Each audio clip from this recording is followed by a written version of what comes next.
नमस्कार, स्वागत है आपका आर्य न्यूज में। मैं हूं आपके साथ सुमन पाल। प्रधानमंत्री नरेंद्र मोदी ने आज देहरादून में 18,000 करोड़ रुपए की लागत से 18 विकास परियोजनाओं का लोकार्पण और शिलान्यास किया है। इन परियोजनाओं में दिल्ली देहरादून आर्थिक गलियारा शामिल है। दिल्ली देहरादून आर्थिक गलियारा दिल्ली से देहरादून के बीच यात्रा के समय को 6 घंटे से घटाकर लगभग 2.5 घंटे कर देगा।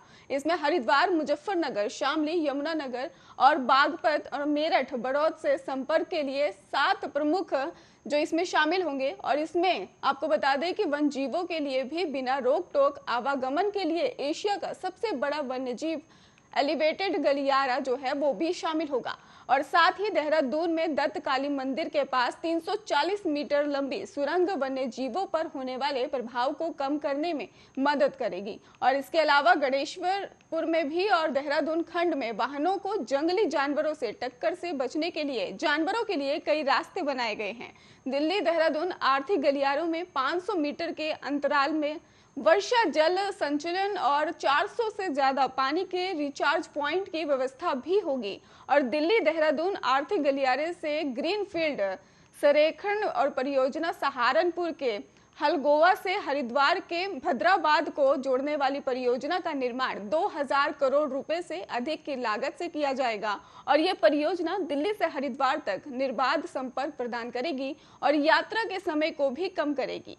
1600 करोड़ रुपए से ज्यादा की लागत से बनने वाली मनोहरपुर से कांगड़ी तक हरिद्वार रिंग रोड परियोजना हरिद्वार शहर के लोगों को विशेष रूप से भारी पर्यटक मौसम के दौरान यातायात के जाम से राहत प्रदान करेगी और कुमाऊं क्षेत्र के साथ संपर्क में भी सुधार करेगी। लगभग 1700 करोड़ रुपए की लागत से बनने वाली देहरादून पोंटा साहिब सड़क परियोजना यात्रा के समय को कम करेगी और दोनों स्थानों के बीच निर्बाध संपर्क प्रदान करेगी। इससे अंतर्राज्यीय पर्यटन को भी बढ़ावा मिलेगा। और नाजिमाबाद की बात करें तो वहां पर भी सड़क चौड़ी करने की परियोजना यात्रा के समय को कम करेगी और लैंड सलाउंड में भी संपर्क करने का सुधार करेगी।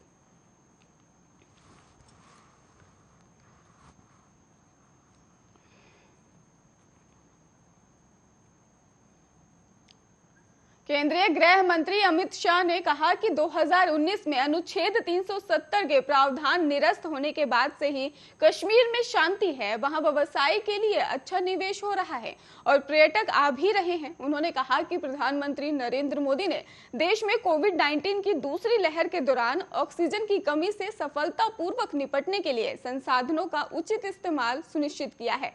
शाह ने यह भी कहा कि देश ने पाकिस्तान की ओर से किए जा रहे सीमावार आतंकवाद का मुंहतोड़ जवाब दिया है। उन्होंने कहा कि सशस्त्र और बलों पर भी सर्जिकल स्ट्राइक के जरिए ही पाकिस्तान के घर में घुसकर मारा गया।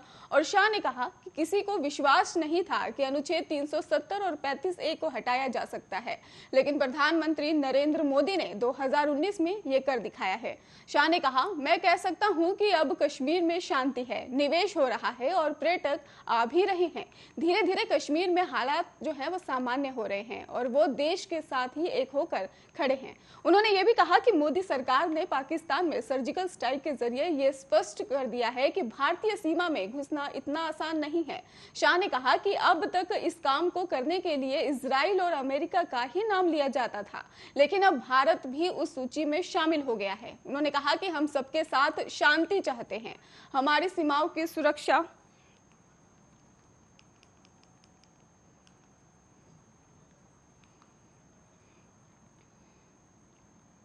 संयुक्त किसान मोर्चा की अहम बैठक खत्म हो गई है और इस मीटिंग के बाद सरकार के साथ बात करने के लिए संयुक्त किसान मोर्चा ने 5 नेताओं की कमेटी बनाई है। कमेटी में बलबीर राजेवाल और गुरनाम चडूनी और शिव कुमार कक्का, युद्धवीर सिंह, अशोक धवल्ले के नाम भी शामिल है। 5 लोगों की ये कमेटी सरकार के साथ सभी मुद्दों पर बात करने के लिए बनाई गई है। इसमें एमएसपी भी शामिल बताई जा रही है। हालांकि एमएसपी को लेकर अभी नाम तय नहीं हुए हैं। संयुक्त किसान मोर्चा की अगली बैठक 7 दिसंबर को होगी और कृषि कानूनों की वापसी के बाद एमएसपी समेत कई अन्य मांगों को लेकर संयुक्त किसान मोर्चा मीटिंग कर रहा है। और इसके साथ ही आपको बता दें कि इस बैठक में कई वरिष्ठ किसान नेता भाग लेने पहुंचे और मीटिंग को लेकर भारतीय किसान यूनियन के प्रवक्ता राकेश टिकैत ने कहा कि आज की मीटिंग में एमएसपी केंद्रीय मंत्री अजय मिश्रा टेनी को पद से हटाने की मांग, किसानों पर मुकदमों को वापस लेना और किसानों का मुआवजा देने के मुद्दे भी शामिल है। और बैठक खत्म करने को लेकर राकेश टिकैत ने कहा कि भारत सरकार जब तक चाहेगी तब तक यह आंदोलन चलता रहेगा। आज की जारी बैठक में इस मुद्दे पर बात हो रही है कि आंदोलन को खत्म किया जाए या इसे आगे बढ़ा दिया जाए। संयुक्त किसान मोर्चा की ओर से ही केंद्र सरकार को उन 702 किसानों के नाम भेजे हैं जिनकी मौत किसान आंदोलन के दौरान हुई है और किसान मोर्चा की ओर से मृतक किसानों की सूची शुक्रवार को कृषि सचिव को भेज दी गई है। इससे पहले सरकार ने संसद में कहा था कि उसके पास आंदोलन के दौरान मृत किसानों का आंकड़ा नहीं है।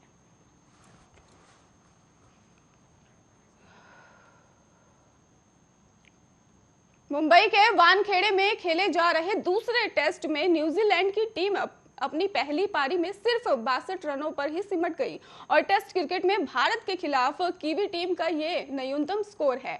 भारत के लिए आर अश्विन ने कहा सबसे ज्यादा जो 4 विकेट चटकाए हैं, वही तेज गेंदबाज मोहम्मद सिराज को भी 3 सफलता मिली है और इसके साथ ही भारत ने अपनी पहली पारी में ही 325 रन बनाए थे और इसके जवाब में ही मेहमान टीम अपनी पहली पारी में ही सिर्फ 62 रन में ही बनकर रह गई थी।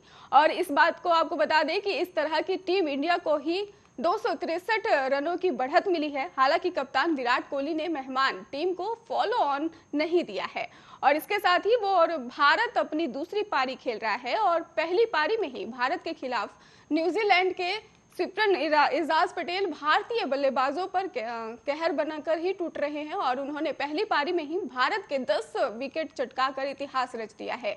एजाज पटेल ने भारत के खिलाफ दूसरे टेस्ट की पहली पारी में सभी 10 विकेट अपने नाम कर लिए और इसके साथ ही इन्होंने इतिहास रच दिया है। वे टेस्ट मैच की एक पारी में 10 विकेट लेने वाले दुनिया के तीसरे गेंदबाज बन चुके हैं।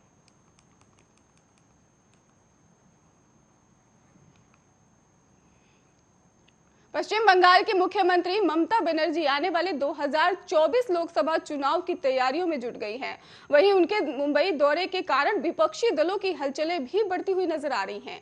एक तरफ जहां सभी विपक्षी पार्टियों में भारतीय जनता पार्टी के सामने मजबूत विकल्प खड़ा करना है और इस पर एक मत है ही और इसके साथ ही वही कौन किसे साथ ले और बाहर रखे, इस पर विपक्ष में अभी भी विवाद उलझा ही हुआ है।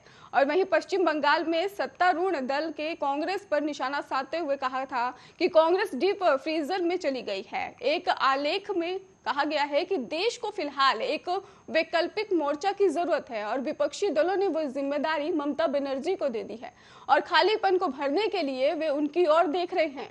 वो वर्तमान में देश के विपक्ष का सबसे लोकप्रिय चेहरा है। वहीं अब बिन कांग्रेस विपक्षी एकता की बात करने वाली ममता बनर्जी को शिवसेना ने भी जवाब दिया है। शिवसेना ने अपने मुखपत्र सामना में एक लेख में लिखा है कि कांग्रेस को राष्ट्रीय राजनीति से दूर रखना फासिस्ट ताकतों की मदद करने जैसा ही है और अपने कवर लेटर में शिवसेना ने कहा कि अपने अपने राज्य और टूटे फूटे किले संभालने के एक साथ इस पर तो कम से कम एक मत होना जरूरी है। इस एकता का नेतृत्व कौन करे ये आगे का मसला है। पश्चिम बंगाल में ममता बनर्जी बाघिन की तरह लड़ी और जीती और बंगाल की भूमि पर बीजेपी को चारों खाने चित करने का काम उन्होंने किया और उनके संघर्ष को देश ने प्रणाम किया। ममता ने मुंबई में आकर राजनीतिक मुलाकात की। ममता की राजनीति कांग्रेस उन्मुख नहीं है और पश्चिम बंगाल से उन्होंने कांग्रेस और वामपंथी भाजपा का सफाया कर दिया और ये सत्य है।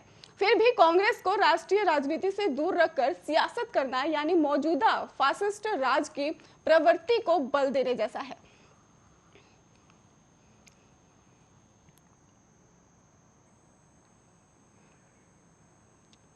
सुप्रीम कोर्ट ने शुक्रवार को बिहार सरकार से यह स्पष्ट करने को कहा कि गवाहों के प्रभावित होने की संभावना को देखते हुए हिस्ट्री शीटर को लेकर जिसके खिलाफ 100 से ज्यादा आपराधिक मामले हैं उसे वहां की जेल में क्यों रखा जाए और राज्य से बाहर क्यों स्थानांतरित किया जाए। न्यायमूर्ति एवं अब आपको बता दें, इसको लेकर भी पीठ ने यह भी कहा है कि इस बात पर गौर किया कि व्यक्ति के खिलाफ 100 से भी अधिक मामले हैं और राज्य के वकील से पूछा कि उसे दिल्ली की जेल में क्यों नहीं लाया जा सकता और मामले की सुनवाई वीडियो कॉन्फ्रेंसिंग के जरिए थी।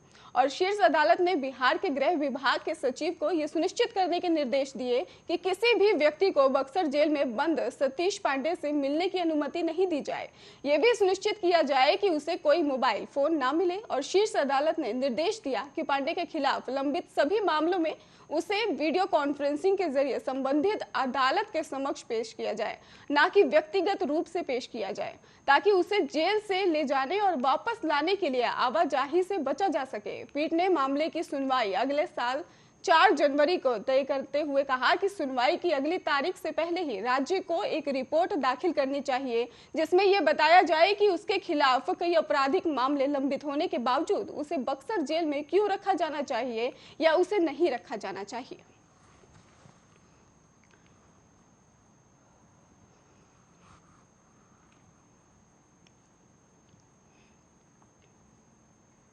कोरोना वायरस का ओमिक्रॉन वेरिएंट अब भारत में पैर पसारता नजर आ रहा है। भारत में ओमिक्रॉन का तीसरा मामला पाया गया है।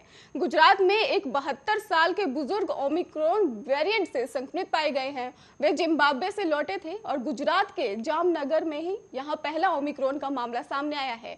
जानकारी के मुताबिक गुजरात स्वास्थ्य विभाग के हवाले से जानकारी दी गई है कि इससे पहले कर्नाटक में 2 लोग ओमिक्रॉन से संक्रमित पाए गए थे और इन दोनों की उम्र 66 साल और एक की 46 साल थी और राज्य सरकार ने शुक्रवार को ही 66 वर्षीय दक्षिण अफ्रीकी नागरिक की टेस्ट रिपोर्ट की जांच का आदेश दिया और जिससे उसे देश की छोड़ने की अनुमति मिली थी। कम से कम 10 दक्षिण अफ्रीकी यात्रियों के बेंगलुरु पहुंचने के बाद लापता होने संबंधी खबरों के बीच ही सरकार ने अधिकारियों से मामले पर गौर करने की और उन लोगों को तुरंत पता लगाने और जांच के निर्देश भी दिए।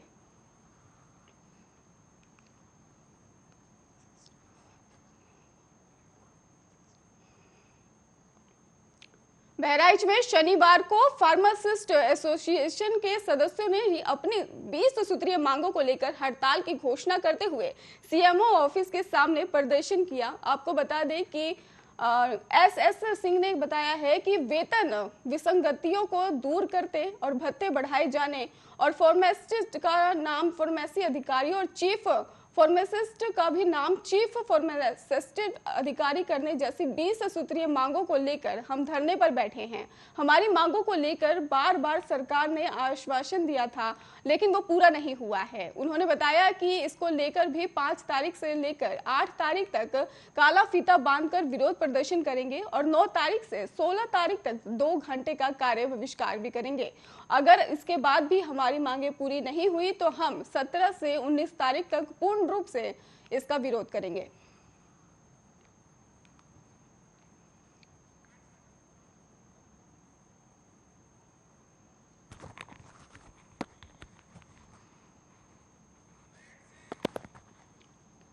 आपको बता दें कि बहराइच में 20 सूत्रीय मांगों को लेकर प्रदर्शन करने की चेतावनी दी गई है। आपको बता दें कि सरकार के खिलाफ ये प्रदर्शन करने का विरोध वो जताया जा रहा है। 9 तारीख से लेकर 16 तारीख तक ये प्रदर्शन करने की चेतावनी दी गई है। बहराइच में 20 सूत्रीय मांगे हैं लोगों की, जिसको लेकर ये प्रदर्शन किया जाएगा। 2 घंटे का कार्य बहिष्कार करेंगे, ऐसा भी उनका कहना है। प्रदर्शनकारी काफी गुस्से और आक्रोशित में दिखाई दे रहे हैं। बहराइच 20 सूत्रीय मांगों को लेकर ये प्रदर्शन करेंगे।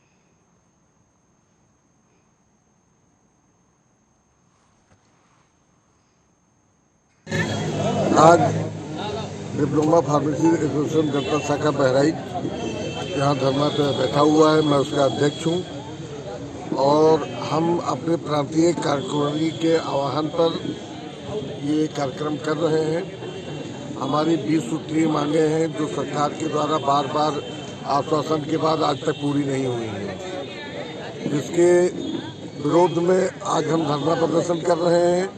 5 तारीख से लेकर के 8 तारीख तक हम काला फीता बांधकर विरोध प्रदर्शन करेंगे। 9 तारीख से लेकर के 16 तारीख तक हम 2 घंटे का कार्य बहिष्कार करेंगे। तब अगर उसके बाद भी मेरी मांगे नहीं पूरी हुई तो हम 17 से 19 तक पूर्ण रूप से कार्य बहिष्कार करेंगे। केवल इमरजेंसी सेवाएं और पोस्टमार्टम सेवाएं चलती रहेंगी।